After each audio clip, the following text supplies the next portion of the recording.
Do we have a volunteer for who would like to take records today? You really don't want me to do it because last time I did it, I turned in bullet points.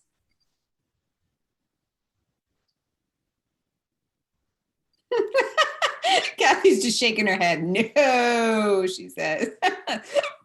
Lisa's doing the same thing. She's like, no. Lisa, I'm speaking today for like a long period of time, so I feel like it won't be functional if I also take minutes. I'm with you, Lisa. I taught a class this morning and I don't even know who I am. Otherwise, I would totally do it. I'm doing that teachery thing and looking at people who aren't making eye contact or looking at the camera. So I'm looking at Cameron. Mercy, Amy, Tanya? Stephanie, you're speaking later too as well. Tanya. Right. Just let me write a note down and then I'll take notes. Yay, Tanya. Yay, Tanya. All we right. are grateful to you. How much are you going to give me? How much money? We'll double what you already get. Oh, wait, this is not correct. That Sorry, is all I found too, though, Paolo. Give me That's just what a I moment. In found. the email. What's that? That is what all I had in that email too. Is what The you just put up. Dr. Dana Ned. Yes. Okay, I'm gonna share that again. And then, boom. Okay. All yours, Spencer. Or no, not Spencer. Spencer's not here. All yours, Jared. All right. Dr. Dina Ned. Why we need to learn about the tragedy of native boarding schools. Understand it, be educated about it, to try to put it in perspective to the larger society, and why policies, why institutions and systems really need to look at who are members of their community and how do they respond to them. Thank you, Jared. I'm going to put up the land acknowledgement that Spencer typically reads at the beginning. And all right, can folks see it?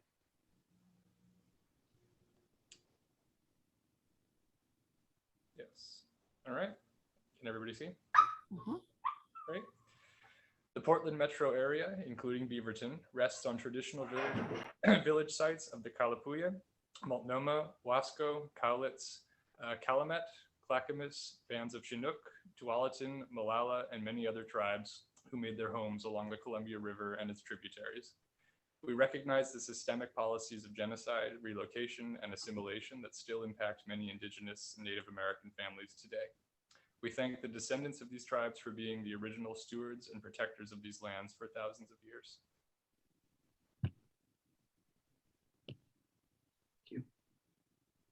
That was beautiful. Thank you, Jared. One thing I didn't see, Paolo, that I wanted to just quickly touch base on was the Human Rights Advisory Community Agreements. We were to go over those, I don't know, some months ago, but we had so many things on our agenda items that we just simply didn't get to it. And so I'll just put out a general reminder that it's a good idea for all of us to review those from time to time. But again, the reason I'm bringing this up is because we were supposed to look at this, I don't know how many months ago, and it got bumped from the agenda because we just had so many guests and wonderful people that had pertinent things to share. So I'll just bring that up, that's a reminder that we're all supposed to do a check-in with that. But other than that, we shall move on. Joy, could you move on to the minutes for us? Certainly. Did all of you receive the email, including the minutes from our last meeting? I did. Okay, great. Assuming I don't see any gesticulations or hear any protests, are there any additions or corrections to the minutes as they were sent? Paolo? I have one. Officer Kingsbury reached out to me to let me know that there was a slight tweak in there to have Officer Juilfs as recorded as our police liaison, and I think he's the one that's marked in there. So I currently have it as a PDF file, so I wasn't able to make those edits in there, but I reached out to Spencer and that edit will be made Perfect. before I post it. Fantastic. Are there any other corrections to the minutes? All right. Hearing none, they stand approved as amended.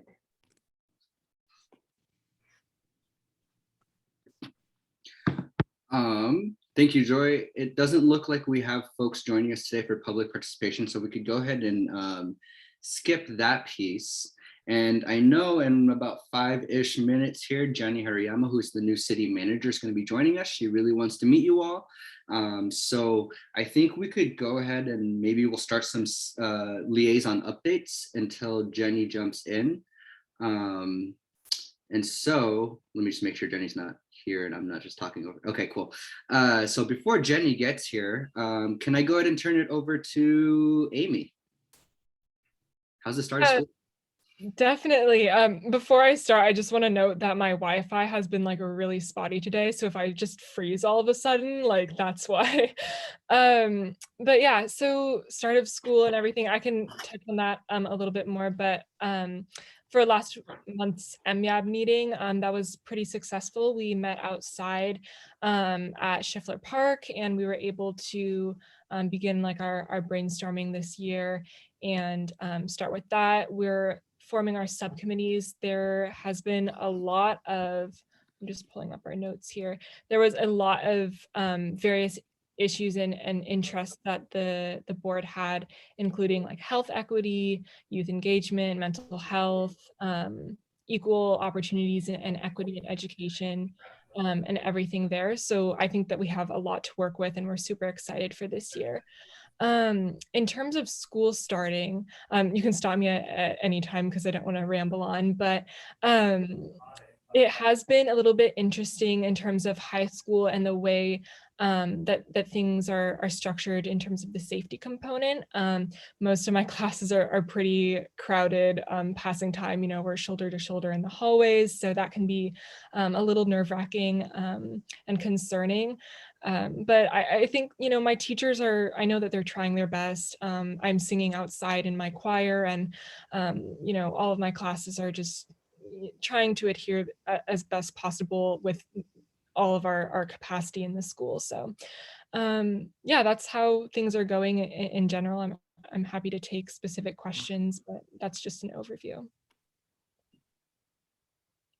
Yeah, Stephanie. I was just wondering how you felt about general morale, Amy. I mean, amongst the students. I mean, do you have a sense of that? Yeah, I don't know. I think the start of the year and these first couple weeks, like people are pretty excited to be back. So that is a positive. There's just you know, occasionally we'll have like outbreaks. We don't get the information that I feel like some of us want to have in terms of like, in which class was I exposed, like how close was I to this person, you know? So that's a little bit difficult, and that's the only concerning part for some students, especially because we don't have the data from the district. And if you're fully vaccinated, you don't get the information about in what classes like someone may have had a COVID case or something like that. But in general, I'd say that students are happy to be back, and students themselves, you know, wearing the mask properly for the most part. And I think we're all hanging in there. Thanks for sharing that. It seems like an incredibly stressful time for everyone, certainly, but I worry about the toll it takes on our youth too. Yeah, certainly, like it is a little bit stressful, like picking up, but in terms of attitude towards actual school, it's slightly more positive than I expected. Good. Amy, I have a quick question. Who is your MYAB staff liaison this year? Yeah, so we just got a new liaison, Shannon, who is works with the mayor. So we're a little bit more connected that way. So I'm pretty excited for that. Well, let me, on public record, and just telling you that Shannon is so awesome to work with. And she's great. She's on our events team. So that's a good into to all the wonderful events that the city's hosting as well. So Yeah. I'm excited for you. It's been really awesome so far. So yeah. Cool. Thanks so much, Amy. I'm not sure if there were any other questions. I don't see any, but maybe we'll put a pause in the liaison updates for right now. And I'm going to turn it over to Jenny Haruyama. Jenny, welcome. I will just share that that ATRAC, a lot of the members here are very passionate and have been awaiting your arrival. And so they have really wanted to meet you. And so I was really stoked to see the email as well that you wanted to come here to an ATRAC meeting. Jenny, welcome. Yeah. Well, hello, everybody. I'm like so excited to be able to meet you and see you all. I'm sorry I can't stay long because I do have to pick up my son from volleyball. So I only have, a little 10 minutes or whatnot. But I have to say, I'm so excited that we even have an ATRAC commissioner committee because I would have loved to have had one in my past life somewhere else. So this is really incredible. And so I'm really glad that you guys are all volunteering to be a part of this. I know you know a little bit about me, but I'm really excited to kind of learn more about where you guys are as an advisory body. And I do want to give you a little bit of an update, and I've been talking to counselors. So I do have your recommendations, by the way, of what you made for council. And I'm reviewing those, and we are going to get those in front of council for a discussion. So I think you'll be encouraged by that. So we can talk about some of those recommendations that you have and how we can start to move forward on those. And as you know, they've also given some direction on moving forward with a police advisory commission. And so that's also doing some research in the background. And I do have some creative ideas about that and about scoping that. So I'm looking forward to talking with you all, including the council, about how we can make that a reality. So I'll just pause there. I don't know if you have any questions for me. But I don't know how excited I am that you guys are all here. I mean, I know you said that about me, but I'm equally excited for all of you. So I just want to kind of be quiet and see if there's any questions or anything you'd like me to know about what you're working on, about your lens of the world, something I should know as a new city manager coming in that are really important touch points for me would be very much appreciated. I have just a point of clarification. One, welcome. I'm glad you're here, and I like your energy and how you're jumping in on everything. You said that they've given the okay for research into an oversight. Is that correct? Yes, I'm supposed to come back with some options on how to pursue that with the council. And so I think there's a little bit of some additional work I'd like to explore with them prior to doing that. But we did have a conversation at a roundtable. And so while that wasn't, and I know you have Nadia is on Liaison, I know that that's not direction, but it gives us enough feedback on how we can go back and pull something together so that we can get some action from the council. Just for giggles, I've been reading the 2021 oversights, what's it called? Civilian oversight of law enforcement, and it came out in June, and it's about best practices and that sort of stuff.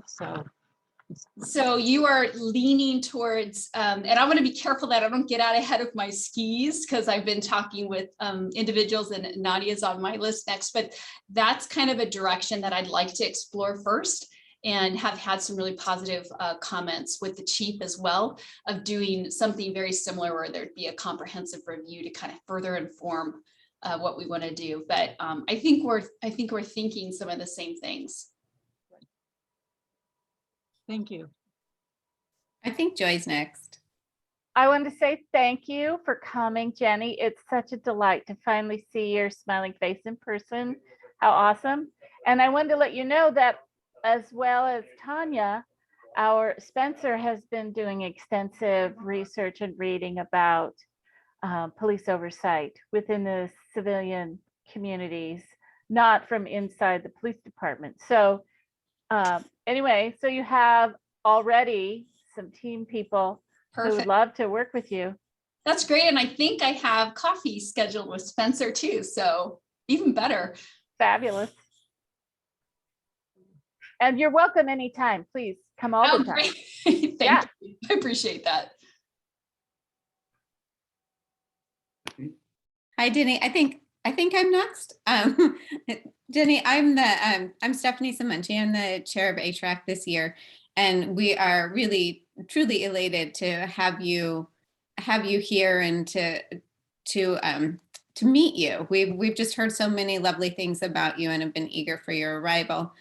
Certainly, it's going to take a little bit of time to get up to speed. There are so many aspects that you have on your plate, and we are a passionate group and have some pretty well-formed ideas and did an extensive amount of work last year, which you can see that we're referencing already. But I was curious, what do you feel like are kind of the top 3 things that are most pressing on your plate that you're going to need to figure out and scale in the next few months? And I say that knowing full well it takes a little bit of time to kind of come into the fullness of your role. Yeah, no, great question, because, not only am I kind of coming into a new state and understanding kind of the culture, but also there's kind of been a lot of kind of pent up things and things that have been waiting for me. And so there's quite a bit that has and kind of sifting through that. But one of the most pressing things is getting through the organization, looking at the need to restructure. We have a lot of transition going on. I have a lot of need for additional support, which the council has already kind of put in play with the infrastructure. But before I can design kind of position profiles, and I'm speaking of kind of the assistant city manager position, and also, that Abigail Elder is transitioning to become a city manager. So I have that opportunity and looking at community services and engagement among other departments. To kind of centralize and right size and make sure that reflects the needs of not only the community but for the organization. That's going to take some time, and I have to have an organizational scan in order to inform that. And more importantly is where DEI fits in all of that, where our internal equity team fits in all of that. And that's going to inform how I bring in some of the executive support that I need. And then the diversity officer or position or whatever that ends up being, how that is rolled out, and how do we want to make sure that the lens of equity is done through the entire organization and not just something that's triaged by one person. And so that's kind of encompassing of all of this kind of organizational lens that I'm trying to kind of look through, bringing in a third-party consultant to help me do it. That's going to be probably a 3 to 6 month process. And then from there, you actually have, which will actually be good because you'll be going to be right in the middle of budget. And so if there's a low-hanging fruit and very more immediate needs, I can get those in front of the council for their consideration. And I want to be really thoughtful about that too, being mindful of our budget. But that will be good timing in terms of looking at what I could potentially implement right into the next fiscal year. So I'm trying to manage expectations in terms of that this is really going to be kind of a multi-month process, and we could be, in this process for a good 6 months to a year. And my worry is I don't want to make just knee-jerk reactions. I really want to make sure that we're going to do this right. And one of my bigger concerns is making sure that how we're approaching DEI is organizational wide. And it's not just something that we're just doing. And if we do that, we have to have resources dedicated to it so that it's really looking at every aspect of the organization and how we're making those decisions operationally. And then also working with that equity lens and that toolkit with the council of how they're making policy decisions right through an equity lens. And I know that's really been on the forefront of their minds too. Thank you. We can clearly see you have next to nothing to accomplish now. It's all good. It's daunting, and we have every bit of confidence that you are prepared to scale all of this. So thank you again. We're excited to have you. Great. Any other questions, folks? Well, that's It's perfect. like you're gonna get your son on time. I know. Usually I'm late and then I have to pay for it with fast food for him. So maybe I'll save some money today. There's a lot of that around here, gotta say. Yeah, it's like Chick-fil-A or something else though. All right. Well, thank great. you. I appreciate your time, everyone. I look forward to meeting with you again and giving you some updates. Thank you again for coming. Thank We you. look forward to talking with you more extensively soon. All right. Sounds great. Bye-bye. Bye-bye. Maybe Wow, we I can feel go- really fortunate that she was able to come and introduce herself. I know we'll have broader conversations as we move forward. I think so too. I think so too. Is it cool, Stephanie, if we continue with the liaison updates? Of course. Let's do it. I'm going to turn it over to the two Captain Allen Juilfs, except one of them is Hannah Geist, I believe. So welcome. Hey everybody, good evening. I don't have a lot for us tonight, just a couple of updates on things that are going on. Today was actually National Coffee with a Cop Day, so our community resource team was out at Dutch Brothers on Shoals and Barrows, introducing themselves and handing out some flyers down there. Also at Starbucks at Valley Plaza, so over Jameson and Beaverton Hillsdale, doing the same thing. And we also had, it was National Walk or Bike to School Day today. And so the chief and Mayor Beatty were out walking with the kids from the old Hagen, which is, I think, the Walmart down there at Murray and Sexton Mountain. They walked to Sexton Mountain School. So the only other kind of big item that's coming up that you guys might be interested in, we have a Survivorscape art installation that's going into the new Public Safety Center that's coming on the 21st of October. And it's a really moving opportunity for a survivor of domestic violence who we worked with from the police side, and the Washington County District Attorney's Office worked with from the prosecution side, all the way through her process. And she commissioned some artwork, her family and her commissioned some artwork, kind of demonstrating her journey through the domestic violence process. And so we're going to get to install that artwork in our building, which we're really excited about. So we have, it's not going to really be a open to the public thing on that Thursday, but after that, if you guys get a chance to come to our lobby and see that artwork, it's like I said, it's very moving stuff. So with that, I'm going to pass off the rest of my liaison time to Hannah. She's got some stuff for us this evening, so take it away, Hannah. Thank you, Captain Juilfs. Hi, everyone. I am Hannah Geist. I've met you previously under the context of our, excuse me, my brain is tired this evening, under our peer court. And tonight I'm here to talk to you about our victim advocate program. So with it being Domestic Violence Awareness Month, I am also recruiting for volunteer victim advocates. The application process is open all of the month of October. So it closes end of business day on October 31st, which is actually a Sunday. So not end of business day, but end of day on October 31st. And then I will be doing the process of applications, interviews, and then inviting people into the program. However, there will be a lag of when training will be, and that will take place in June of 2022.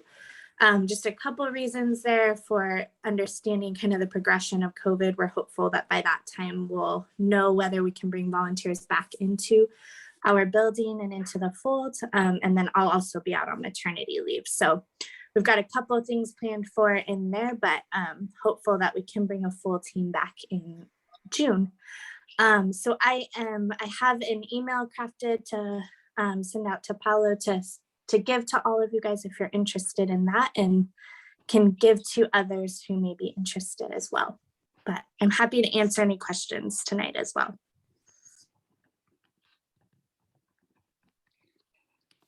Okay, looks like I'm the first question. Hi, Anna, and congratulations. We're looking forward to the world being better with your baby in it. I was curious if you could tell us a little bit more about the program and, what type of volunteer you're looking for? Yes, absolutely. Great question. So our volunteer victim advocates are responding to crime victims.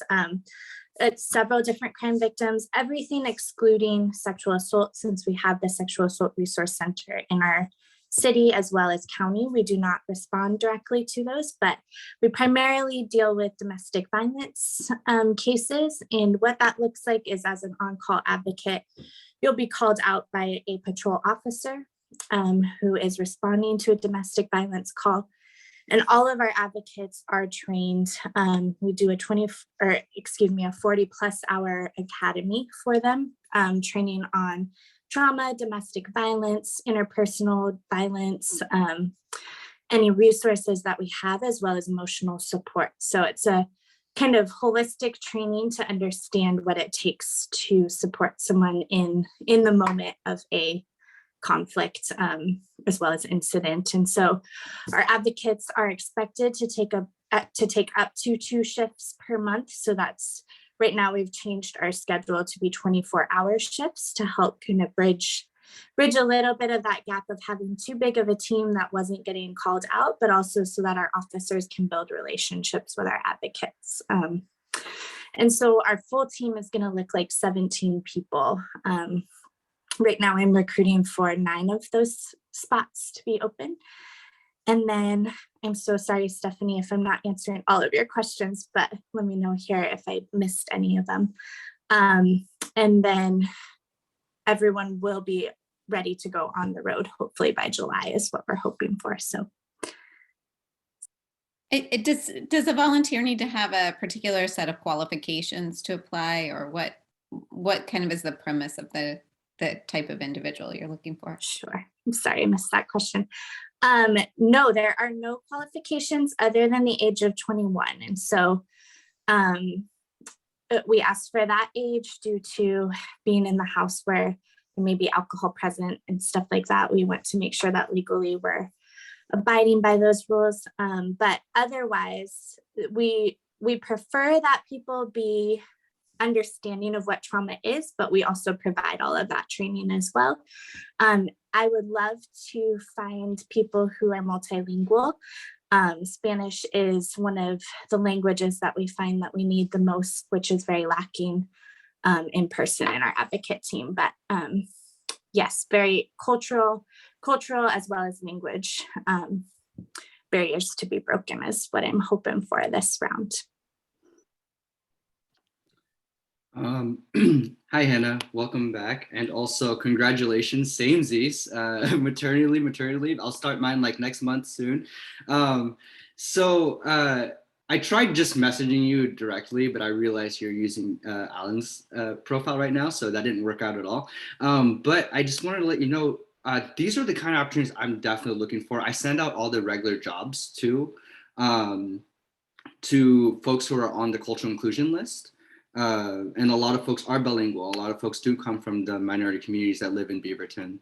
And so I would love to actually get these from you. And I think you said you're going to send me some verbiage, but if there's actual volunteer postings in general in the future, please share with me so I could get those out. And is this, you said you're recruiting for about half of the folks on there. Is this with Katrina and I forget the name of the program, or what is this under? Or is it Pure Court? Yeah, great question. So I oversee all of our volunteers at Beaverton Police. And so I am the supervisor of the program, but it does fall under victim services. So these would be the first contacts of the folks that Katrina works with. So Katrina usually does the follow-up with any call outs that an officer or an advocate has. Okay, cool. Yeah, I'll probably follow up with you outside of this just to get more information there and make sure we get it out. So for sure, happy to do that. Congratulations to you as well. And you too, thank you.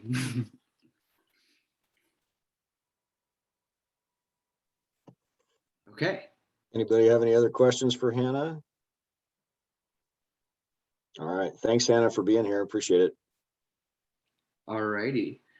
I wanted to ask a question of the captain about the police force.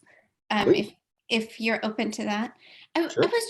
I was just curious. I had heard a statistic that COVID was the leading cause of death with officers, and that there was a resistance to vaccination for officers. Is that something that the Beaverton police force is kind of struggling through, or is that kind of in other districts or other areas? Well, it's kind of a hard question to answer in the sense that Sure. I'll speak specifically about Beaverton. I don't think vaccine hesitancy is something that is only a police issue. I think it's an issue across the board, and folks have different reasons for that hesitancy. I can tell you, I was the kind of the COVID coordinator because I was involved with our emergency management program with the city, and so I actually ran our vaccine program at the beginning of the year, and I was pleasantly surprised. I think as an agency, and that's both our sworn staff and our non-sworn staff, we're at about 78% vaccinated for the BPD. So, and I'm encouraged by that number, because there's obviously that opportunity that you think, man, maybe we're only going to get half of folks that actually want to do this, but most of us got vaccinated in the early part of the year. We were part of the Oregon Health Authority's designations for 1A group, so we got vaccinated very early on. So now the question is, are we going to need boosters, and how do we go about those kinds of things? So everybody has their own individual reasons, and we try to be respectful of those. And I can tell you that we haven't had any deaths. We have had some serious illness, and that's been difficult to deal with. And we have had several, well, I shouldn't say several. We've had a few outbreaks of COVID that have put people on quarantine for periods of time, and so obviously that becomes a staffing issue, and we've had to maneuver around that. And so it's been a challenge, but I think as a police department, we've done a pretty good job of informing folks of what they needed to be informed of. And I'll give a shout out to Beaverton's emergency management team, Mike Muma and Renata Garrison. They've done a really nice job of putting out information in regards to the vaccine. And the other shout out I'll give is Tualatin Valley Fire and Rescue. They actually did almost all of our vaccination program for us. They came to us very, very early on in December and said, when these vaccines become FDA emergency approved, then we've got the apparatus set up to get your people vaccinated. And so almost all of our folks were vaccinated by Tualatin Valley Fire and Rescue. So kudos to those guys, because we wouldn't have, I don't know, we'd probably all be at Walgreens waiting in line if it wasn't for them. So. Well, thank you for your candor. It was a startling statistic that I'd heard, and I also was concerned as far as community contact. I think of officers needing to be vaccinated for public safety, and so I'm glad to hear that the Beaverton Police Department has a relatively high vaccination rate. So thank you again for your candor. Absolutely. Fortunately, that's a question that I had a lot of information on. So yeah, you certainly did, Mr. Coordinator. That's wonderful. Thank you again. You bet. Cool. Councilor Hasan. Hello, happy Wednesday. Like I heard a couple of you this earlier, like what's today? And it definitely feels like not Wednesday. It kind of feels like Monday. So my updates are, yesterday we did swear in our new counselor. So that's really exciting because we are now just a full council. And we've got 7 folks, 7 elected officials, So that's really exciting. There's two sort of big-ish things that I think we talked about, and you always catch me right after a council meeting, so I'm like fresh with information. The first was Cooper Mountain. So I don't know how much you all are following, but there's a lot of development happening in Cooper Mountain. So I'm going to drop the link. We got this presentation. It was just around the community plan and kind of what's happening. So if you have opinions or thoughts, there is a website at the end of the presentation. So it's just, there's a lot of development happening, something to be keeping an eye out for. The second thing is Open Air Beaverton, and I'm dropping that link in here for you. So as you all know, when COVID hit, our city, probably some of our emergency management folks too, I think really pivoted quickly to support our small businesses and local businesses. And so Open Air Beaverton and another program called First Street Commons was born. And it was the concept of like allowing people to be able to eat outside and have more flexibility to dine and support our restaurants specifically. So last night we talked a little bit more about what does it look like to continue that program? What does it look like to support our businesses through that program? And so we landed on, yes, we want to continue this program. And then we're going to start developing some codes around how businesses can have sort of outdoor seating and what it looks like to do that. So that was a bit of a hot topic. We also passed a renter eviction protection. So if y'all don't know, it's currently 60 days. And so there's what's happening in the state is like a lot of people have like gotten the rental assistance approved, but the money is like stuck. And so they're not getting like what they need. That's kind of how I understand it. Don't quote me. If someone else is an expert, please feel free to chime in. But basically we extended, we made an extension from 60 to 90 days, which is really big for our renter community. And we did it, I think Washington County was, we're watching other municipalities and they're doing it. And the last thing I'll leave you with is, and it was already talked about by our PD friends, it is Domestic Violence Awareness Month. And so in addition to what the captain mentioned, which is the art on October 21st that will be displayed. So check it out after October 21st. October 21st is also Wear Purple Day. So it's a way to recognize folks that have been in domestic violence situations. And I'll drop the proclamation because it was a really nice proclamation that was read last night. So I will pause to see if there's any questions.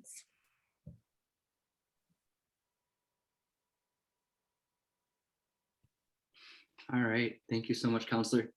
Oh, it's easy. We're zooming along this week or this month. So I'll go ahead and round it out with the staff liaison updates. And so I have two dates that I'd love for you all to throw on your calendars.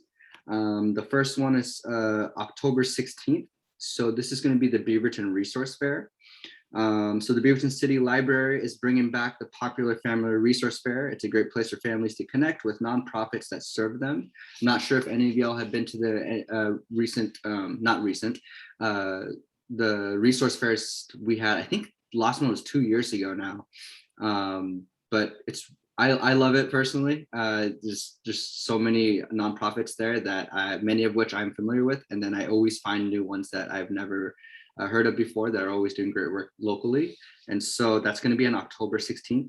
The event is 10 a.m. to 1 p.m. It's at the library, the main location. So the one on 5th and Hall.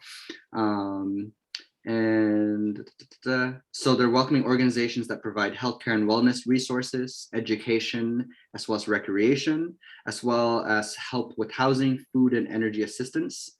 So those are kind of the main themes of the organizations that they're trying to bring in.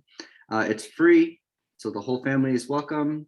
Of course, please wear your PPE and still abide by social distancing and whatnot. If you want a full list of the participating organizations that are going to be there, it can be found on the library's website. But after I'm done talking, I'll throw the links in the chat as well. The very next day, October 17th, it's the Beaverton Arts Mix, or BAM, if you will. So artwork. Let's back up. So it's a virtual art show. Usually it's also in the same place where the library is hosting the resource fair, in the rooms A, B, those large ones there, where there's tons of art you could view and look at. and potentially purchase as well. And so they're doing that same thing except virtually this time around, and that's on October 17th. So artworks will be available online, beavertonoregon.gov/BAM. So that should be easy to remember, but I'll put it in the chat also. You could view more than 200 fine artworks for sale and help celebrate Arts and Humanities Month in October. And yeah, that's the bulk of it for that. The very last thing I'll leave y'all with is the application deadline for this year's boards and commissions recruitment was up on October 4th. I will not call anybody out, but I'm sad to see some folks who will be, this is their last year with us, but that also means lots of opportunities for new folks. We have, so 15 people on a track is our limit, and we have 8 vacancies, 7 of which are folks who will be leaving. So the process looks a little bit different this year. And I'm not going to dig into it too much, but basically the mayor is going to be a lot more involved with the actual final appointment process. And so we are allowed actually about 15 interviews for this specific round. So more on that probably next month, but I will be reaching out again to the chairs and probably leaning on y'all a little bit because I may be in or out of here but maybe end of this month / beginning of November. But yeah, it's going to be the A-Track is going to look quite different next year. Actually, like 3 months. So yeah, that's all I got for this city updates. Any questions? Stephanie, I turn it back over to you. Thank you, Paolo. I'm really excited about our next agenda item about hearing about the art project and the data walk. And I don't see any specific person that's designated to talk about that, but I know Dori has been organizing a great deal of that. Yeah, so Sabdi and I are going to be leading the majority. Awesome. Thank you so much. Yeah. And Paolo's going to set us up with the slides. Yeah, let me get that up. Sorry, I was putting in the chat, but let me get this going here. Okay. Cool. And truly, I'm so excited for this. Y'all see stuff. And if you hear any whining in the background, my dog is very sad that her best friend just left before the meeting and she's whining. Yeah. All right, so we are going to start by, I'm going to turn it over to Sabdi to kind of introduce the project and what we're going to be talking about today, and then I'll jump back in a little bit. Cool. Okay. All right, Paula, I think we can go ahead and, well, let me just introduce it. So we are talking today about our art and data project that Dori was so awesome in coming up with, putting the idea out there, and then gathering a team of us to kind of help her run with it.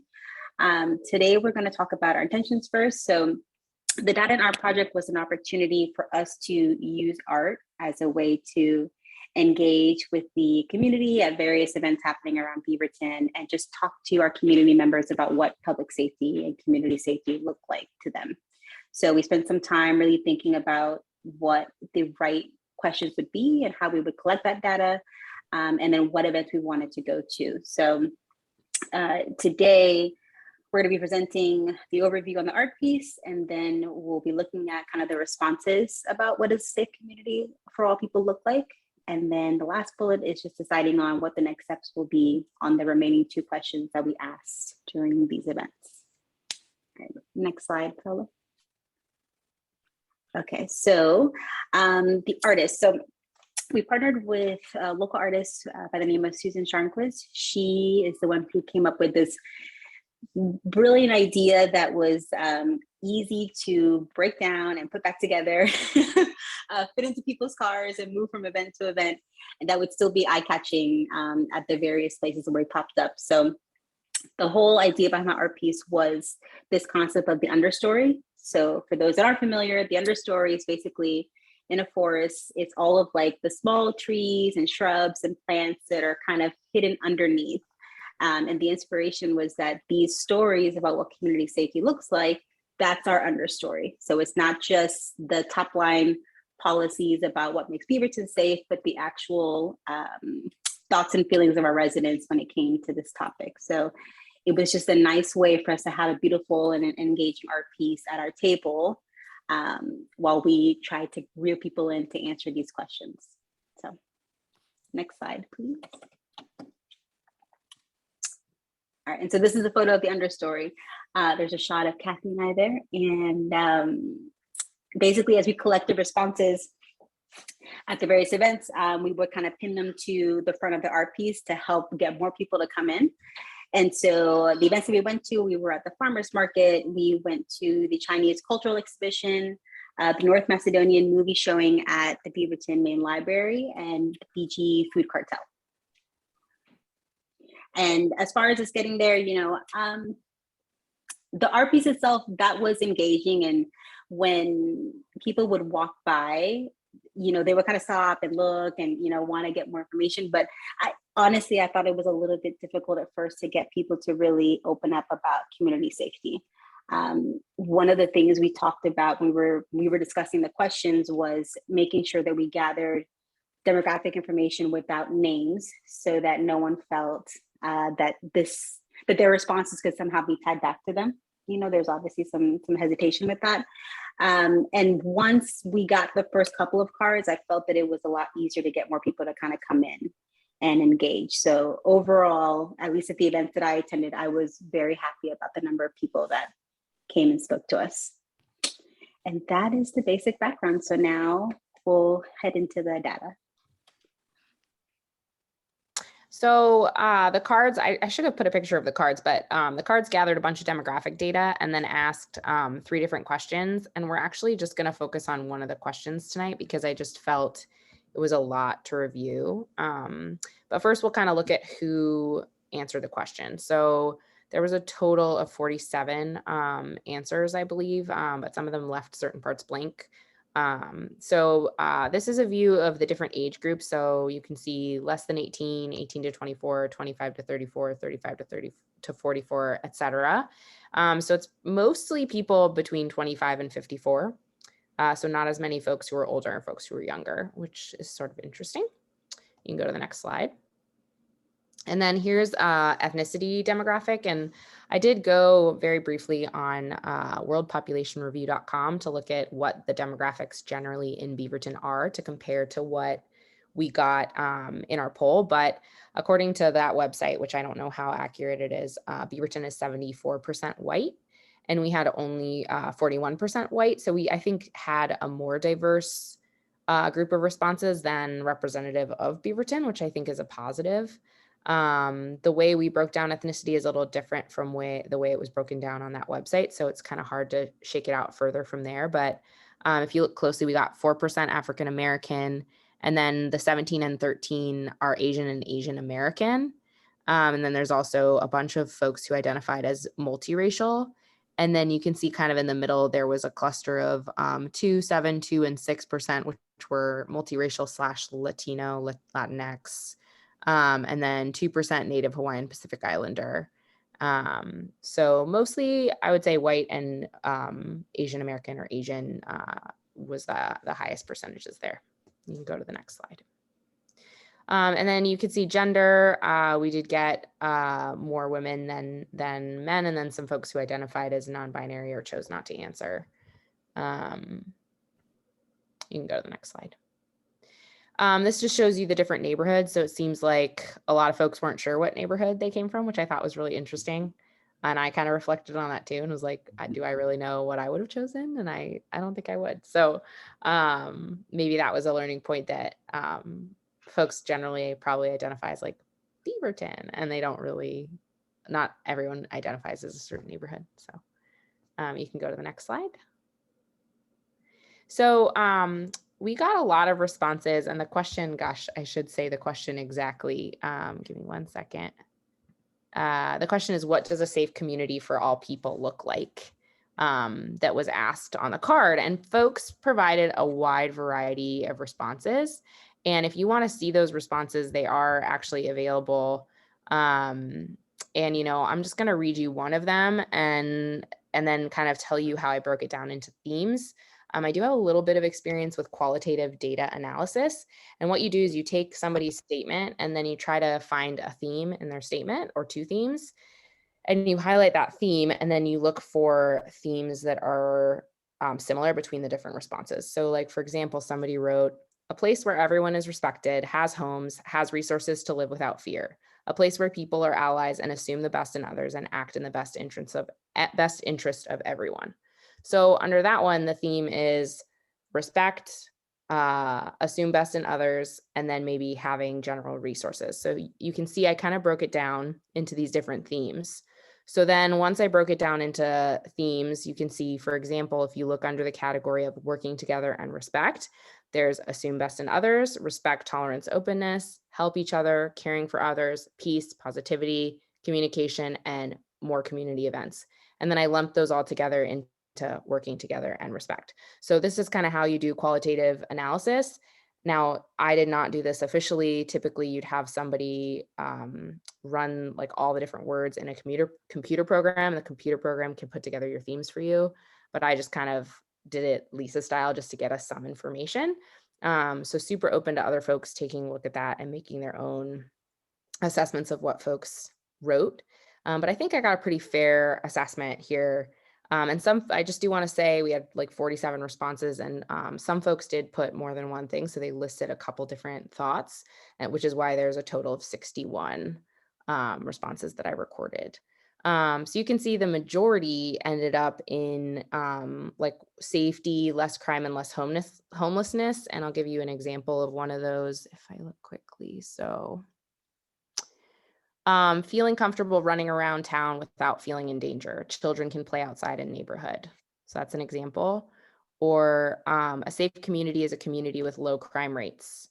It's a community in which all members feel safe and included. So those two would have fallen in that feeling safe in public category. So that was 20 out of the 61 fit in that group. And then you can also see the inclusion and not profiling. So like I don't think anyone actually said like no racism, but there was actually a lot that mentioned no profiling. So you can see there were 4 of those and then 11 mentioning like either inclusion or representation. And so I grouped those all together. So that was the second highest grouping. And then a couple of and then obviously the other one was like working together and respect came in third. So, and then there were a couple folks who wanted like safe roads, a clean city, food, shelter, health, and education, which are all very reasonable things to include. And then 2 folks left it blank. So if you go to the next slide, you can see it's a little easier to see like what the breakdown was. So the 33% was like that safety, less crime, less homelessness group. The 30% was inclusion and not profiling. The 23% was working together and respect. And then 7% was safe roads, clean city. 5% was food, shelter, and health, and 3% were blank. So that kind of gives us a lot of information to think about. So we came up, Dori actually came up with a bunch of questions that we should discuss as a group. So I was hoping to get your feedback. So if you go to the next slide. Oh yeah, so Sabdi was going to talk about this one if you feel comfortable, Sabdi.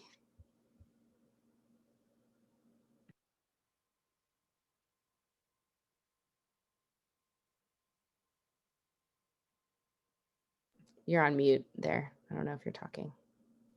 I was saying, and thinking about the discussion we had about talking about it, but I think we should play the video. Yeah. Can y'all let me know, like give me a thumbs up or something if you can hear the audio? I'll go ahead and play it, but. And I want to offer that I think part of our work is figuring out what love looks like in practice. So when police officers are shot and the mainstream media says, well, this is because of Black Lives Matter. This is because they are bringing up these issues and it is making people frustrated and angry. And if they just would stop. Or people say, well, this is the time when we just need to get inside the White House and like push. We just need to get a couple really good lawyers. maybe one good silver bullet policy. You know, people be like, where's our Voting Rights Act, right? And I want to argue that I think it's none of that. I think that it's how do we make love real in action? Meaning when people are killed, how do we show that we love them? How do we show that we care for them? And how do we love ourselves enough to put whatever is necessary in place so that nobody else dies before it's their time? How do we transform these kind of silos of power that we all reproduce? So I think some of the stuff you said, Malachi, about our purity, our purism in our politics is really important. We do always need to be clear where power lies and how power is exercised. And at the same time, love in action, right, requires that we push ourselves around whose lives we value and whose lives we don't. And that includes these movements, right? It includes the fact that I don't want anybody to be murdered. And that's not something we're encouraged to say as activists, right? It's just like, oh, well, y'all have been doing it to us for a really long time, so I guess it's chickens coming home to roost. No, it still represents what's fundamentally wrong in our society, which is that we lack connection that encourages us to protect and defend each other against all odds. Love that encourages us to break rules when they're wrong, right? Break rules when they're wrong. So I read an article today about 2 police officers who turned in their badges at Standing Rock. They're like, we don't want to do this job knowing what the consequences are. So it's bigger than just arresting a quote unquote protester. It's I'm participating, I am acquiescing to what it means to poison people's water.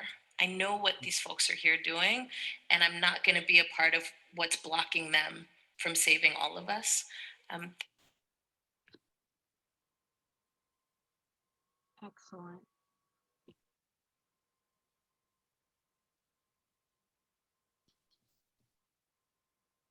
So, you know, we want to frame this conversation around being really open-minded and thinking about what all the different ideas in our community come from and how we can, you know, come from a place of love in our analysis and how we think about the answers. So we want to look at these responses and they were asked, what does a safe community for all people look like?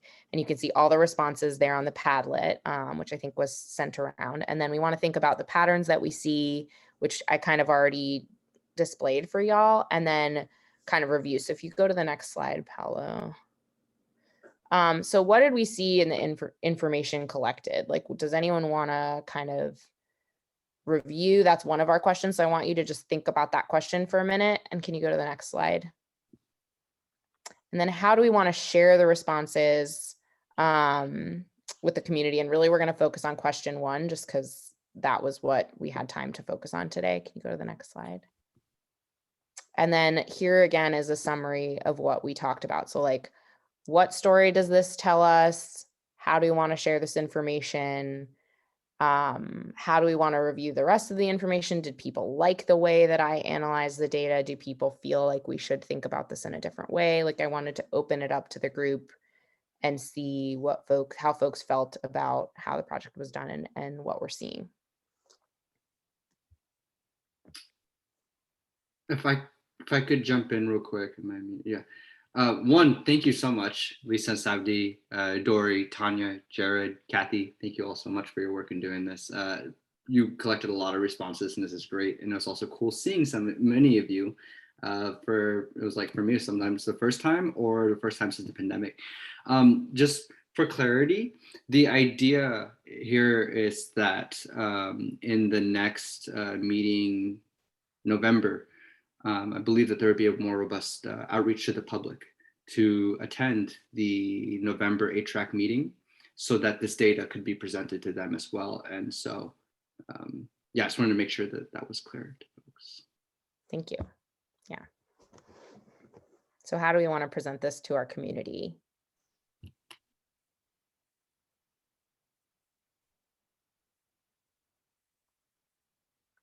Can we take the slide down so we can look at each other? Sure. Yeah. Sure, I could do that. Yeah. And it should be in the handouts under the A-Track slideshow somewhere, maybe. I'm happy to send out the slides. I don't know. I don't think I sent out the PowerPoint to everybody actually. Yeah, and if you can Sorry. send a Padlet to the folks so they can look at Okay. individual responses if they want to. Okay, sure. I will. Did anyone have questions? Did questions come up? Did thoughts come up? I had a question, Lisa. First, I feel a deep reverence for the work that was done and for the data that's been collected. What do you and you know the rest of the team imagine that can be done? You know, is there already a consideration, or do we take the data and then begin asking those questions? You know, what can we understand from the data, and how can we use that to benefit the community in the best ways possible? That's a great question. I don't know if any of the other committee members have thoughts on that. My first thought is, you know, this is just really interesting to hear the individual. I mean, I got to read through all the individual voices, and I encourage you all to read the Padlet, and you can also see the other two questions that I just didn't have time to dig through. But you know, folks are healing, folks are experiencing different things and coming from different places, and I felt this seesaw that I feel kind of all the time between wanting to be safe and live in a regimented society, but wanting to be inclusive and respectful and not profile and like assume the best in my community members and not use systems of racism that permeate our societal infrastructure. So it's this constant kind of balance beam. And I think our community really represented that pretty obviously when you see that pie chart and it's like split into those two 30% groups, which are exactly those two sides of my seesaw. So, and I don't know if there are answers, but I think part of the artistry of the project is being a witness to those feelings and sharing with the community that we all are on that seesaw together, to allow folks to feel a sense of less of a sense of isolation. And, you know, there's sometimes this feeling of hopelessness when you kind of are going between these two sides, but if we're all kind of in it together and like realizing that it's okay to feel that way, I think that's a step in the right direction. And that's how I took away, because I'm a very like data person. I'm not a very like emotional or like I very much come from like a data background, but that's what I really like felt when I was doing the work. Thank you for that. Although you did some nice qualitative data analysis. I say that as a qualitative data researcher. So. Oh, we should have had you do the analysis. I was impressed that you got the theming in there so well. I tried. So perhaps, I mean, the first level of it is, you know, you had said about the healing, that you could see people's healing happening through it. And as you articulately said, you know, just bearing witness, that in itself becomes a reason why, and what we do with the information is that we get to witness people's story. And I thank you for articulating to the seesaw that we feel. I feel like that's something I struggle with constantly, is almost a fear of not knowing where I'm at, or how to be an appropriate advocate and ally and struggle with that. So thank you for articulating that and for bringing that to light. Kathy, please save me from my own babble. Okay. Dori next. One answer that we heard often was, I work for the city, so I'm not allowed to answer this. And people who work for the city are so invested and try to be aware of what's going on, maybe pay more attention than some others might. So I regretted that. And did any police answer these questions? So that's the real pulling to unifying is people who are on all different sides of this diamond, all the different facets. So I guess I would wish, this is wonderful, and the qualitative data analysis is definitely better, so much better than a bell curve might be. But our hearts as individuals and hearts need to face each other and to understand each other. And I don't know how that can be done. That's all.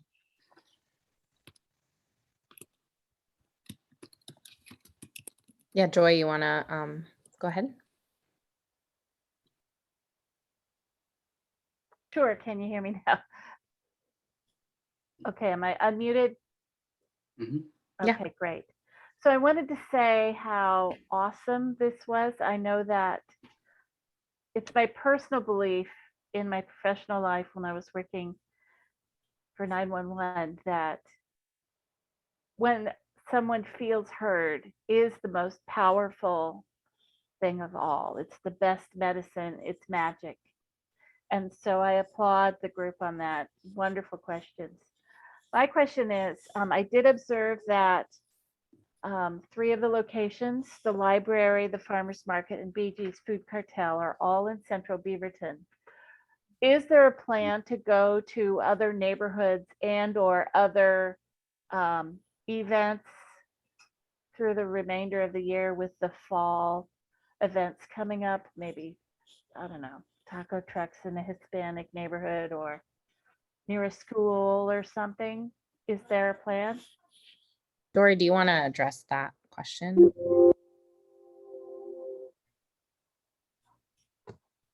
I think, Tanya, you had your hand up to respond to that, right? Yeah. I've talked with Dori and Paolo a bit. I've reached out to Monica, whatever her name is, Petrella, I think, and about doing outreach to St. Cecilia's, which has a huge Latinx community. And so she and I have been trying to coordinate getting the stuff there a couple Saturdays in a row if possible. I think I've reached out now to Amy, and she's gonna invite me to the board, because I really think that we need to get the youth voice, especially as Dori pointed out. Yeah, they've got the sheriffs in school, so we need to hear their voice. I met with Officer Allen, or Captain Allen, this past week, and he and I had a great conversation about, and I said, what's it like for an officer to have to, he's been trained this way, and now the public very openly is saying, no, you've got to do it different. And he said, that's what a lot of people my age, meaning 20 years or so in the force, what's it like for them? Are they dinosaurs, or can they shift with what the request is happening? And also he brought up a really good point. And I remember this discussion here about how we were concerned about having the police with us, gathering the information or being present because of their guns. And I've been thinking about it a lot. It's like, that's how police are, they have guns. And we need to ask people, while a policeman with a gun is there, how do they feel in this community? And we just have to be real about that's what it is today. And maybe at some point we're going to work with a system that looks different, but cops carry guns. So my hope, and currently I am unemployed, so I can do some of the stuff as I look for a job, but that's my game plan as far as outreach. And I'll be calling you guys and sending emails when we get more of a, let's do it here, let's do it there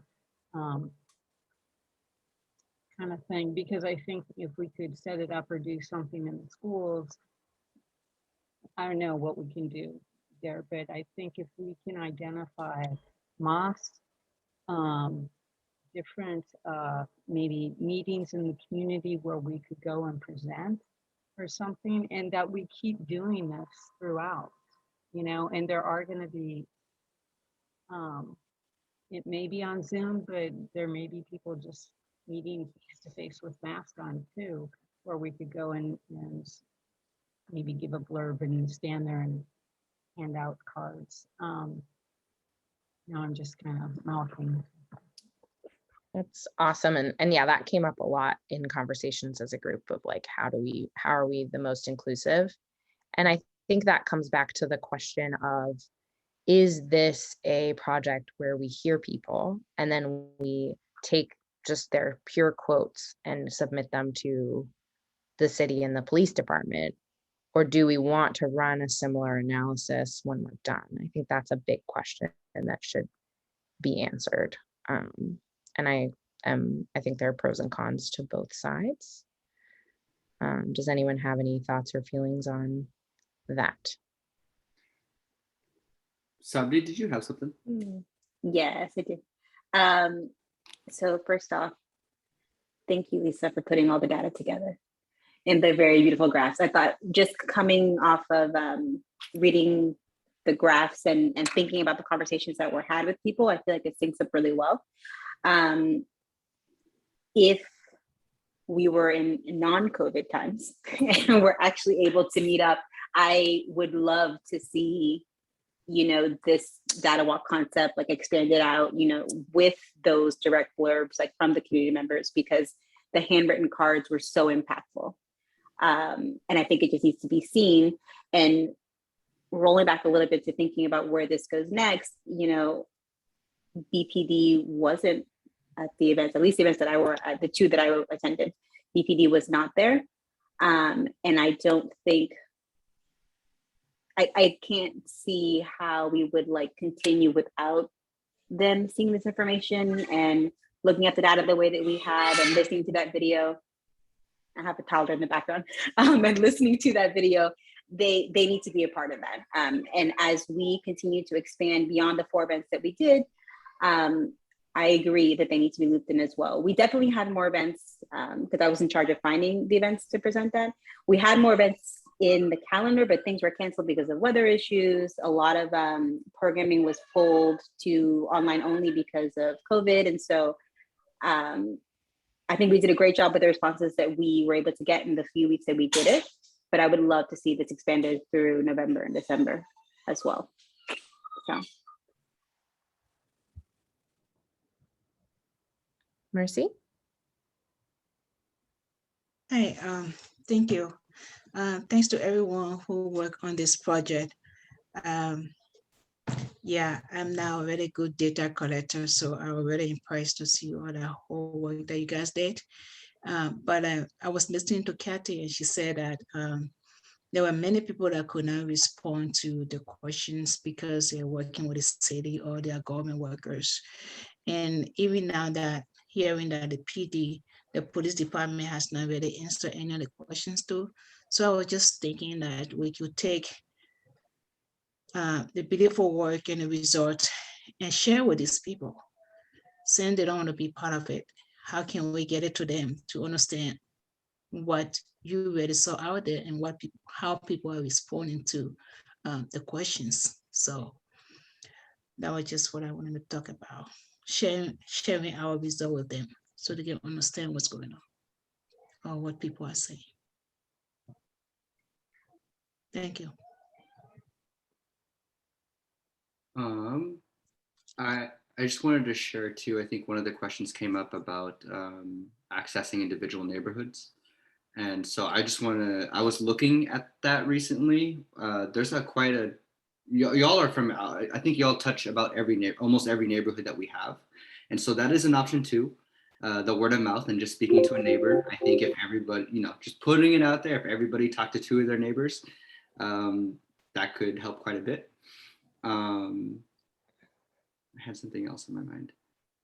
I think somebody, I want to echo what somebody said about the value in having the conversations and the dialogue rather than just sending the questions off. And, a lot of these were happening during welcoming week events. So I would see it at the side of my eye and yeah, y'all had wonderful conversations with folks. Many of which were 5 minutes to 10 minutes to 15 minutes and beyond. With that said too, yes, it can, that's 3 questions. And so if we need to make a virtual version of this, I'm happy to support with that. And that could be shared and circulated around BPD as well. But yeah, I really wish Officer Juilfs were here too. It'd be great to see what his opinion is on some of this and how we could get some other officers involved. But rant over. Stephanie? How much involvement did the police department have? I'm unsure of like how integrated they were into the process. That was debated a lot as well because, like, as was mentioned, like having their presence felt intimidating to the story because of guns and a lot of feelings around the police. And because they have to be in uniform. But it seems like Dori did right that they were going to come to the food cartel events that were canceled. So they were involved, but I think the majority of the work was done by the HRAC team. Dori, feel free to correct me if that's incorrect. Yeah, I would just add that Neil attended several of our planning meetings, thinking back to where we were in July. And then there was a shift in staffing in the police department, and they had really put, as Chief Groshunk said, all the people that they had put them into those days at BG food carts when it just happened to be the biggest storm of the opening of the season. Mercy?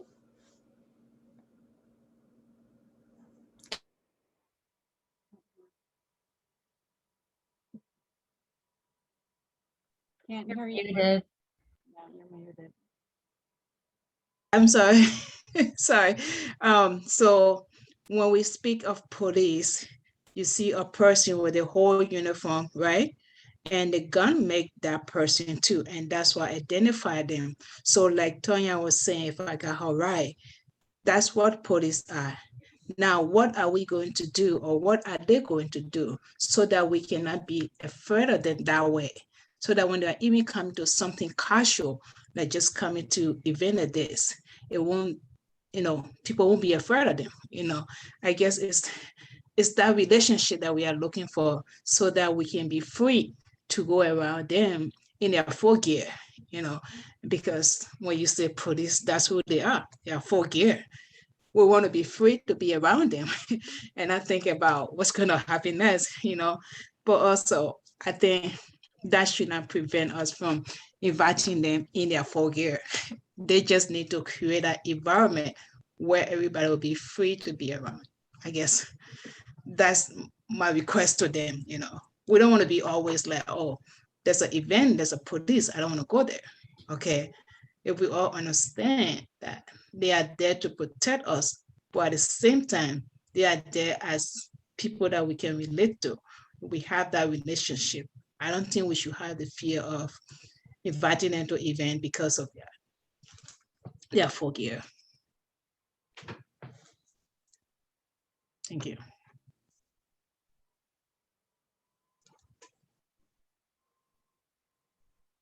Sabdi? So I just wanted to piggyback off of that and say that one of the cards that I had read specifically talked about their concern that every time they're at an event, all of the officers tend to cluster together, and it kind of creates this like us versus them scenario. And with all the events that I've been to, like it had never even occurred to me to like look at it that way, you know. And it goes back to this idea of I get the fear, but you know, if we don't make it a point to make sure they're always included, then we're just reinforcing this us versus them kind of mentality. So Dori just popped something into the chat that they were going to be, I think it was in like polos and slacks, and they still had to have on their badge and still be armed, but it wouldn't be the full gear. But whatever version it is, like we do need to identify that they are officers, like, and we want to help just bridge that gap, and we can only do that if they're there with us. So throw in there that we, as the people gathering or having the conversations with community members, we can look out into the bigger audience and see if we can't. And I did this when we did something in one of the parks, is I just started walking way out and asking people questions and engaging them. And I think that's our job also, is to see if there are people who are avoiding the area, we go to them. I think it's always been a struggle.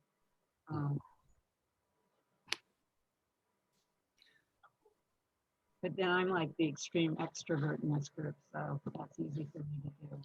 Tanya, I think that was an excellent comment, because I remember when we were doing Picnic in the Park and had an HRAC booth, that was where we got our best answers, was where you and several others went out into the group and really gathered the information. And I think it's really interesting that, you know, and almost natural. I mean, we tend to want to cluster together. I mean, even you know, when we're doing HRAC Picnic in the Park, we kind of wanted to cluster at our booth and be together, because that's who you know. But I can see how if that was the tendency with the police officers to kind of group together, that could create an intimidation factor. But it would be one that would be relatively easy to remedy, just simply by saying spread out and engage, and you know,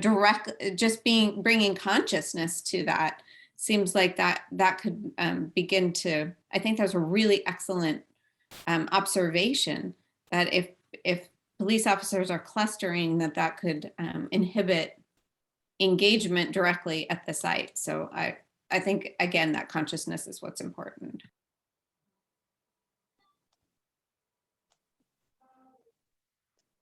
Nadia?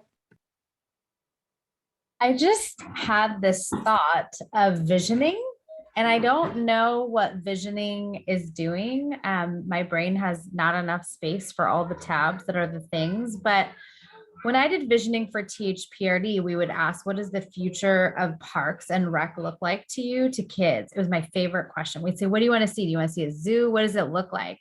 And I think of the work that you're doing, and it's similar-ish.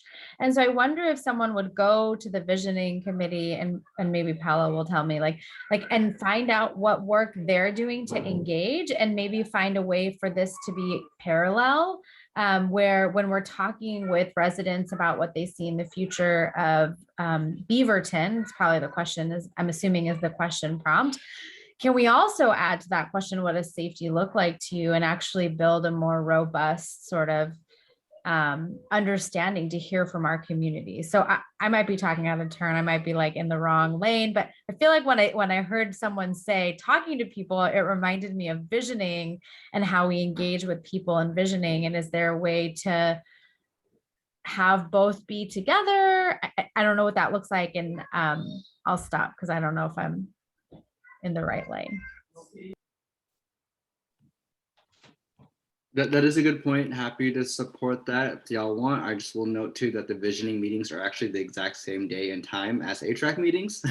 But that could be an opportunity too if there were some sort of collaboration with how y'all present this to the public.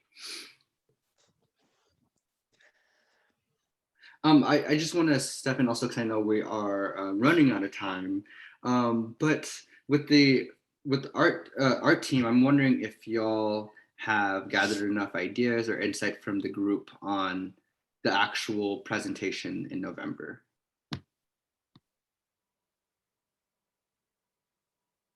Sorry, I lost you guys for a little bit. My internet died. But yeah, I haven't spent much time discussing it. I think our goal was to find out how folks felt about the information we had so far.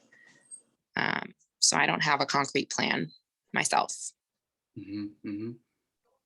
I know for sure there's going to be another planning meeting in the near future, but how I could just personally say that I thought that the way y'all presented today was pretty nice actually, and not actually, it was really nice, and maybe something similar. I also did like the video, but I want to, yeah, of course it's up to y'all.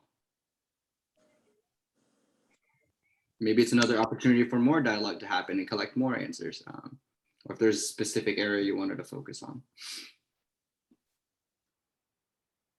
I don't think we should underestimate the value of this time. I mean,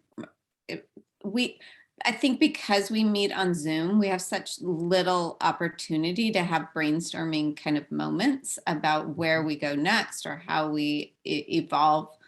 And that to me has been one of the greatest deficits of not being able to meet in person, besides actually having human relationships and actually getting to know each of you in a more personal way. That's honestly, that's been devastating to me. But I think this free form conversation is actually far more productive than we're giving it validity to, because, you know, Nadia has this great idea, and Tanya throws in some pieces, and Sabdi and Lisa, you know, have this ground level piece of it, and Kathy, you know, thank you for sharing that, Dori, about Kathy, you know, being so integral and working with the community and with the group during the project. But I think we should continue to make space for this. This is the first time we've really, in my mind, given this art project the space that it deserves in the actual meeting, because it has been a central focus of, you know, what the commission has accomplished this year. So my deepest respects to all of you that created and contributed to this coming to fruition. And I think we cannot let it die, and we really have to move this forward. And the way that we do that is by continuing this dialogue and brainstorming with it.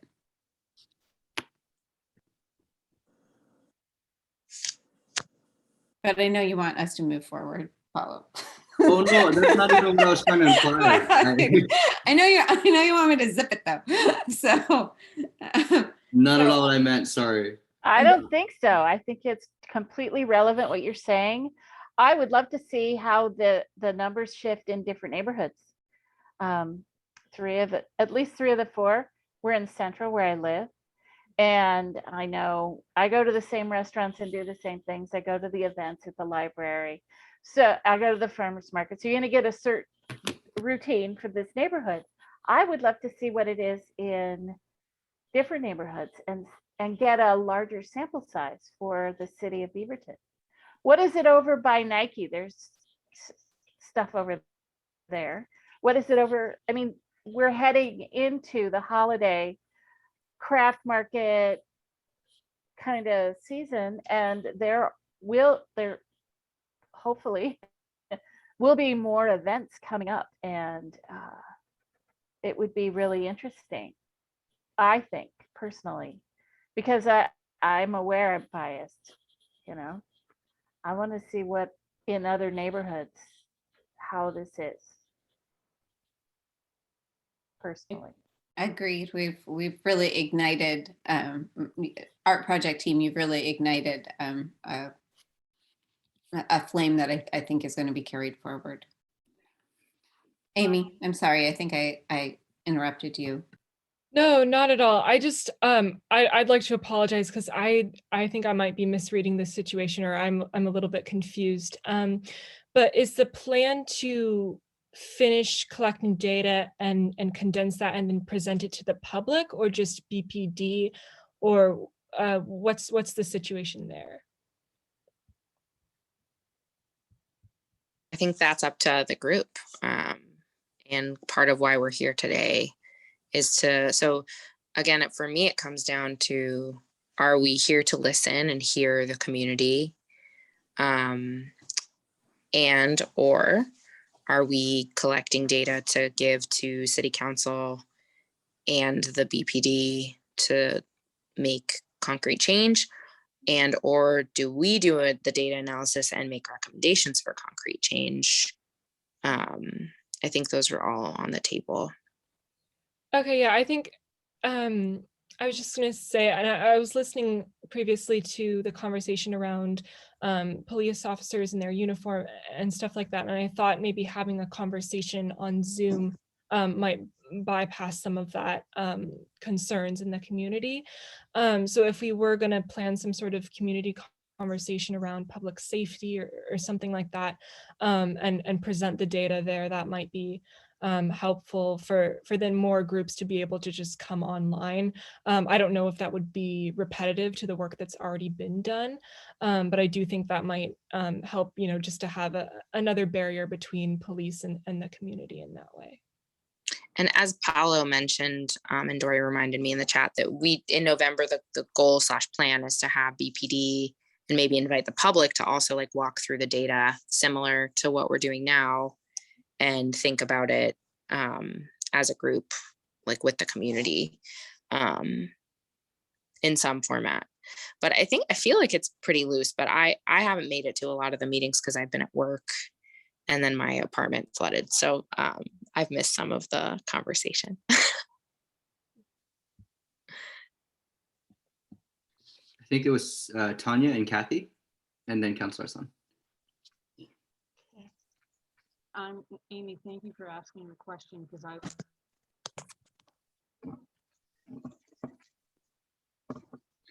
You cut out, Tanya, or at least for me, Tanya cut out. I'm not sure if others can hear. We're having difficulty hearing you, Tanya. Hey, so hi, how Oh, there you go. Not scary. So I was confused about the November date, since I wasn't quite clear what was happening there. And I think 41 responses is not enough to do anything with, really. I mean, what we've gathered is great, but we need more. And like my husband said, it's all central Beaverton mostly. And I challenge everybody, or request or ask, everyone send me a contact that I can have, or make a contact with an organization that we can reach out to and go to, and not in central Beaverton. I mean, that's the only way we're going to get more ends, whatever. I do not do these. Yeah, and I'll do that outreach stuff. But yeah. I would like to maybe, it sounds like what's coming up for folks is that more information is desired before having a community event to discuss the data and do a data walk. So maybe having a raising of hands to see if folks want to do that in November, or maybe delay it. Does anyone have pros or cons on that, or feel that, do folks agree that that's an appropriate question to ask based on the group discussion?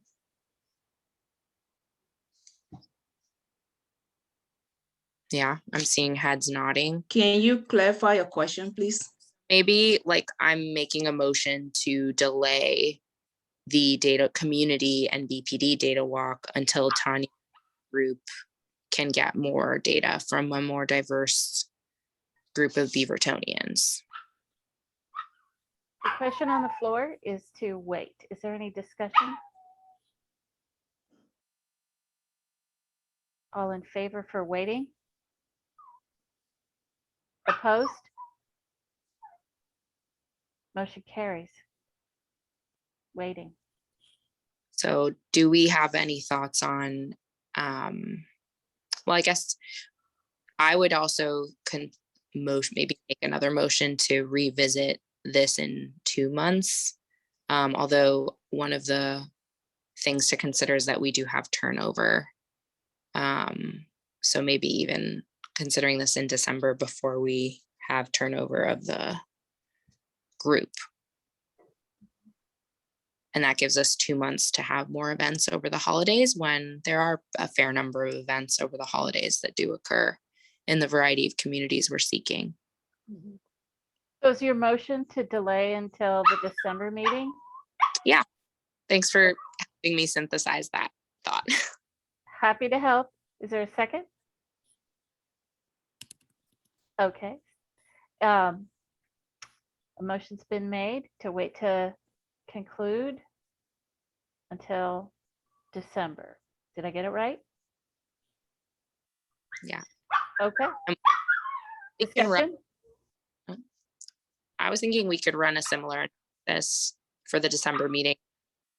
For those of us who are continuing on the board can consider how we want to present it to the community next year. Okay. Any other discussion? All right, motion and second. I think there is some discussion, though. I don't know if Kathy and Nadia wanted to speak to that directly, but my concern would be, is it possible for us to present what we do have and then continue the process? Or is this, or do we need to get more data before we proceed? I guess that was, and I don't have the answer to that. I have a concern that the momentum gets lost, or the opportunity to present the data kind of evaporates, because I don't want to lose our opportunity here to connect with both the community and the department. I could use some wisdom around this, because I clearly I'm waffling on both sides of this. I mean, certainly more data is great, but at what point does the data collection end? I mean, we need from more communities, absolutely. But I don't want it to get pushed into next year and then have a whole bunch of new people coming in that, aren't, don't have the historical perspective of all of the work that has gone into this. Sabri, did you have something to say kind of in response to that? Because I really could use some wisdom here. So I was gonna, yes, but then I didn't know like what order we were going in with the raised hands. But yeah, so I'm going back and forth between the same scenario. My concern is, yes, it'd be great to wait until November, December to get more events. But I am concerned about the turnover, like now knowing how many people we are swapping in or bringing in. And I also want to point out that if the intent is to continuously collect more data and we're not ending this for good in January, then is it wrong to present an update on where we are so far? And I think it's why I think we should just let's consider that, because as it currently stands, like Lisa's already come in and she's mapped out and done the graphs for only one question. We still have to do the graphs for, I guess, the two remaining questions if we're going to include that in our discussion, plus get more responses and keep up with that momentum in November and December, which is holiday season. And yes, it's holiday season for events, but it's also holiday season for all of us personally. So we also need the manpower to be able to go out there and get these responses and then type in the answers and get all of that done. And so my personal suggestion would be to at least map out questions 2 and 3. And even if it's just us and BPD, because they're not on the call right now, talk about where we are so far. Because we put a lot of effort into talking about starting this project, and it would be nice to show them at least where we're at. And then from that point on, go with November and December events if we can get them. But if we all vote to put this off, we need people signing up to be at the events, because there's no point in putting it off if we don't have people that can help us be at these events and get responses. That's my point. Yeah, sorry, I didn't mean to steal your thunder, Mercy. Yeah. Okay, that's it. Excellent points. Mercy, I don't even know who's next. Mercy. I think Kathy and Councilor were up first. Yeah, thank you. First of all, I wanted to say that how about those neighborhood meeting groups? Can we help to activate them by contacting them and saying, here's what we would like to do briefly at your group is include you in the survey. And that would help get a more representational sample. You know, one reason we got so many Asians is one of the few events we went to was a Chinese cultural thing. And so that kind of skewed it. And okay, so the other thing I would like to say about the discussion that's on the table is what we did really was a pilot project, and the council doesn't have time to listen to a pilot project. We don't want to waste our time, not our time, our reputation with them to bring the pilot project. Let's go ahead and get more data now and make it much stronger project, much stronger results. And why skip October? Can't we, I hear, oh, November, December. It's still early October. How about October, November? Okay, that's a lot to say.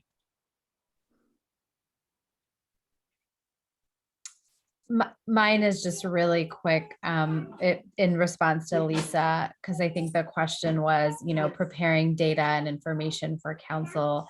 And I just want to be thoughtful of how you all spend your time.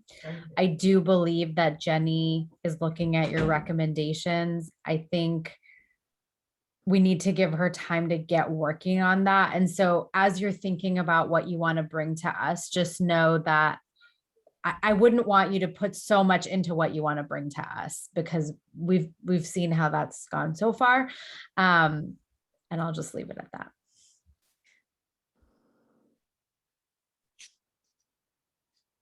Mercy has a hand up. Yes, so thank you.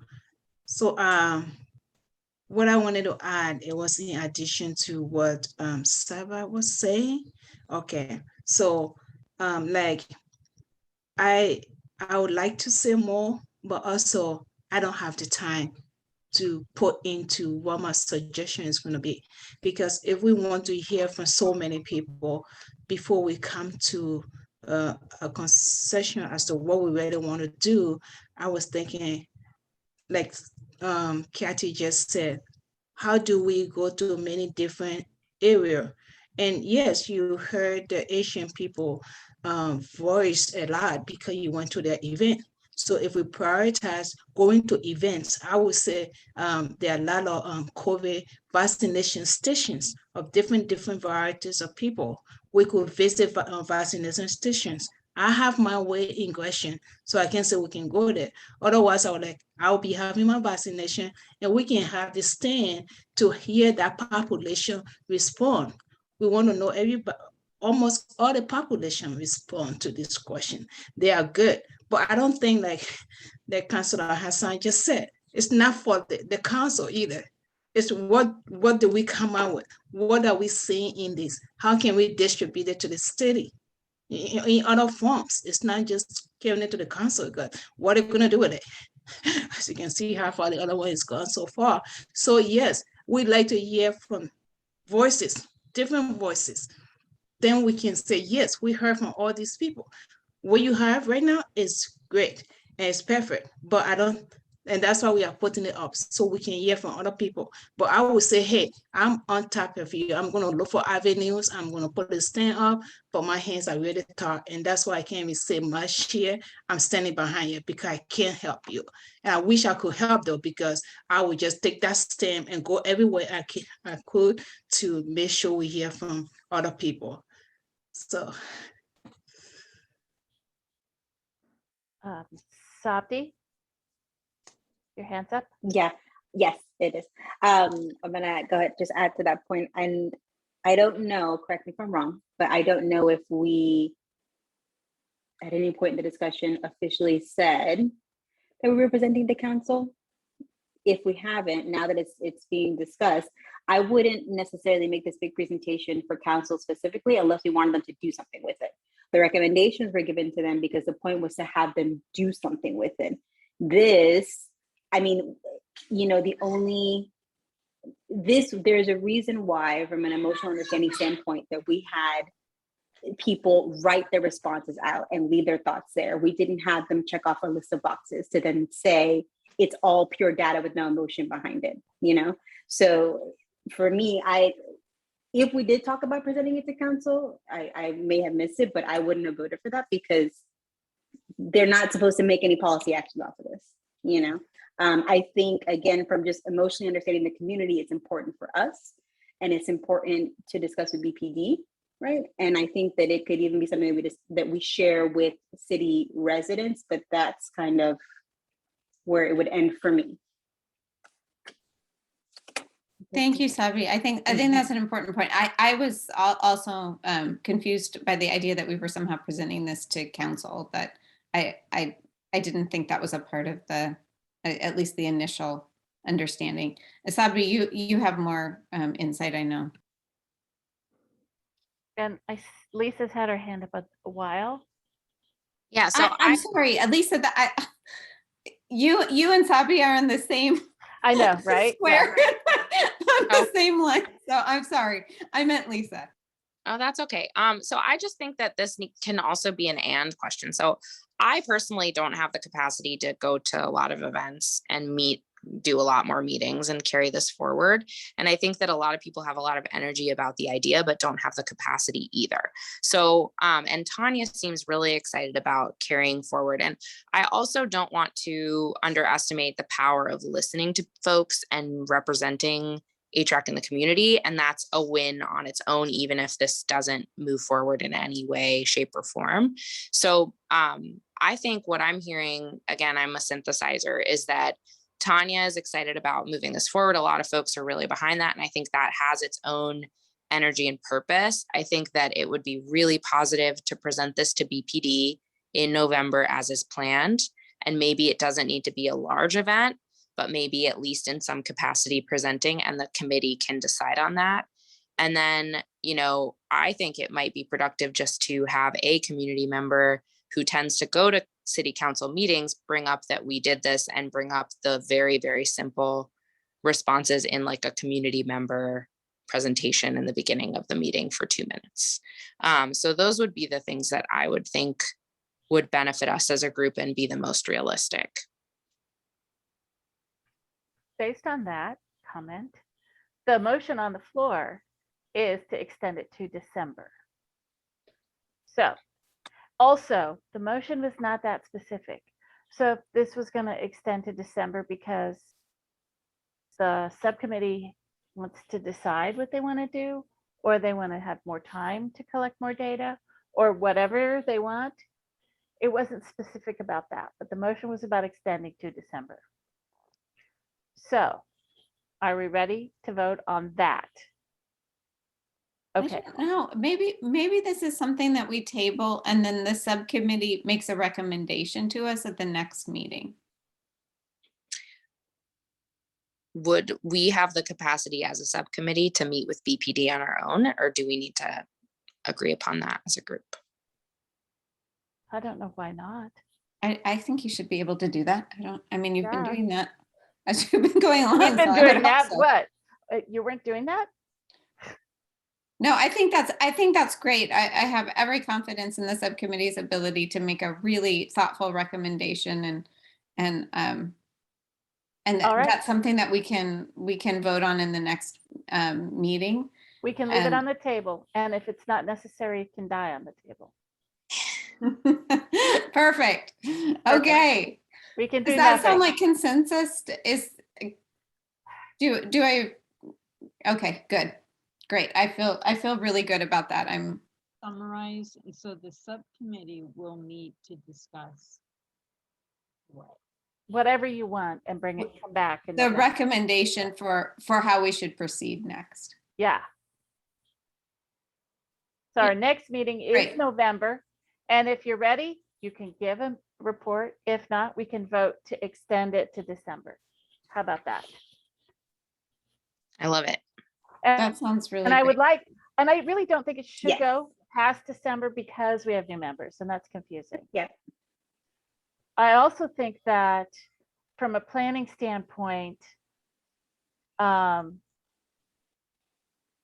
some ways it's easier if you make a decision so that we know how much time to give your committee on the agenda. So how about good communication is key here. Okay. All right. Well, I think that's something Paolo can advise with also is how much time we should. How much time do you need? Yeah. And again, I clearly we've you know, my fantasy about how we were going to end early today has dissolved, but I think it's for the best of purposes. And so some of the items that we have at the end of the list, I'm wondering if those are going to need to be shifted because I want to give them, you know, Joy has some updates for us, and I'm eager to hear those pieces, but I don't know that we're going to be able to give that due consideration in 5 minutes.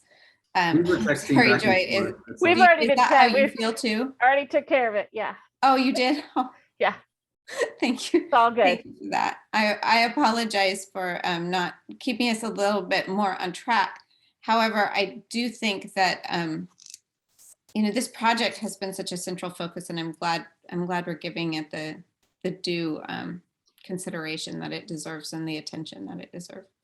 So one thing I would ask though is that is there a little bit that Joy that you can share about lobbying council and you know what your needs are? You've kept the schedule. Is there anything we should know around that? So before that was the joint committee on SROs. Simple update, an offer has been extended. Okay. And as far as lobbying council, I will say I've been encouraged that people want to hear us speak. So I would encourage, if you're passionate about something, to do speak. And since we only have 3 more minutes, I'm going to save how to put together what to say for next month, if that's okay. Then you can have the whole thing on how to put it together and practice it so you sound organized. It's not just speaking extemporaneously. So between now and then, if you want to say something you're passionate about between now and then, at least give yourself an outline and stick to it and practice with a friend. Wonderful. I'm glad we've continued that commitment to talk with council and keep that dialogue open. I know Spencer isn't here. Obviously, he's recovering. But Paolo, were there any announcements or general sharing that we needed to cover at the end? No, I just wanted to say that art folks, I'll go ahead and get the next meeting going, or at least help schedule that. And it looks like we'll probably need to get BP. We should get BPD there, and we'll probably public notice it. The other thing I just want to say, Joy, I think my favorite line from last night's council meeting is, "Look, there's a chicken." I'm not going to provide context because I want you all to go listen to what Joy had to say and just in general continue that conversation. But no, nothing. I don't have anything else to share. I'm glad you liked it. Well, that's certainly a probing. Well, I said, look at chickens. I looked. I can create I have such an imagination around all of the many things that could reference. But also, Councilor Hasan said in the chat that if you ever need help and want to practice, I think this is a beautiful offer. You could contact Councilor Hasan. Oh my goodness, what a generous offer! Thank you, Councilor Hasan. That is wonderful, and thank all of you for the time today, especially the art project subcommittee. This was extraordinary work, and we're really grateful to you for what all of the efforts that you've put out in reaching the community and putting this all together. So thank you again. I will look forward to seeing you all next month. This has been a really productive meeting. Thank you again. Thank you. Bye. Bye, guys. Good night. Thanks, and bye, Good night. everybody. Bye. Good night, everyone.